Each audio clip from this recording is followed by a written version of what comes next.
Why is it important to dismantle teen pregnancy prevention? I'm here with Denicia Cadena. Did I say that right? Mm-hmm. Good. From youngwomenunited.org. And Denicia, you're talking at Woodhull Sexual Freedom Summit on dismantling teen pregnancy prevention, sexual self-determination for young people. And can you tell us why you're talking about, why is this important to people? Why should people know about this? Sure. So I'm the policy director at Young Women United, and we work so that all people have access to the information, education, and resources they need to make real decisions about their own bodies and lives.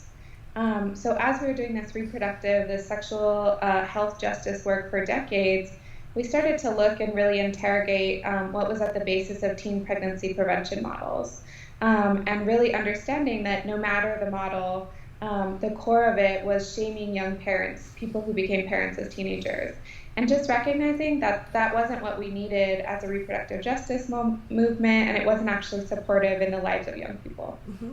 Yeah, shame does not actually work. If shame worked, I would be a size 2. Like, shaming people does not make them change their behavior. It just makes them feel Yeah. outside and left alone. Absolutely. I mean, from our work with supporting women who are substance using and pregnant to young parents to, making sure people of color can just be the sexual beings that we are, shame has played such a factor. So, this is just one piece of doing that work. Yeah, well, thank you for, I think it's important for people to actually look at it very consciously, because it's easy to say, oh, this is a solution and just go ahead with it for decade after decade versus like, what is actually working and what is actually serving the people that we're trying to help. So how did you get started in this work? How did you originally get drawn to this? So I started at Young Women United as a youth organizer when I was 18 in an internship from college, and have stuck with it since then. I'm 29 now. So, I think that speaks to the incredible power of what place-based community organizing and policy change can mean. As far as this work in dismantling teen pregnancy prevention, many of the young people that we had organized with had become parents as teenagers. And so we started to do a deeper dive into teen pregnancy prevention models, and look at what the basis of those were. And a lot of it was inaccurate. It was based on misleading information, and mostly placed, all of our societal ills from poverty to, unemployment on the backs of teen parents. And we just thought that wasn't right. So it's been important for us to bust those myths in our community, and especially in the larger sexual health community. Why did you choose Woodhull as a place to share this material? Like I said, I think for those of us who are more progressive, we tend to think that, this is a new time under the Trump administration. We're being particularly oppressed, which is certainly true. And we've seen, some truly cruel movements.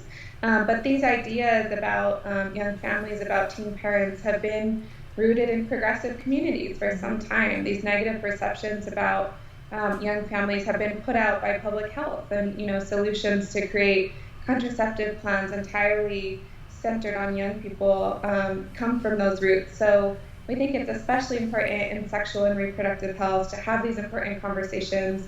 So we're ready for a new movement. We have the best tools possible, and it's really everyone making their own decisions. Yeah, and Woodhull is such a great place to speak about sexuality and reproductive health and inclusivity. So yeah, I'm really glad you'll be there sharing this. Yes, absolutely. And this is our first Woodhull, and we were definitely lured in by the partnership with Sister Song. Nice. While sexual freedom and sexual health are so incredibly important and fun and fantastic and pleasurable in our lives, people of color, Indigenous people, don't always get to experience those same, wonderful spaces and conversations. And so with Sister Song as a partner, we're so excited to join and, really bust open these notions about what sexual freedom looks like for people of color. Oh, that's wonderful. I'm really glad. And Woodhull is, I go to a bunch of different conferences. Woodhull is very warm and welcoming, so I'm sure you'll feel very comfortable. Yeah. So any last tips or thoughts you want to share before we wrap up the interview?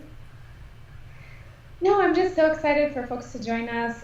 We really intend our workshop to be a conversation, and want to know how both the negative and positive of dismantling teen pregnancy are showing up in people's own communities, and we're really hoping to build with folks to create solutions that they can take home. That's wonderful. Thank you so much, Denicia. This is beautiful, and if you're watching this, please leave comments or questions below. We'll try to get them answered for you. I'll see you in a couple months, Denicia, in Woodhull. Thanks so much, Kathy. I look forward to it.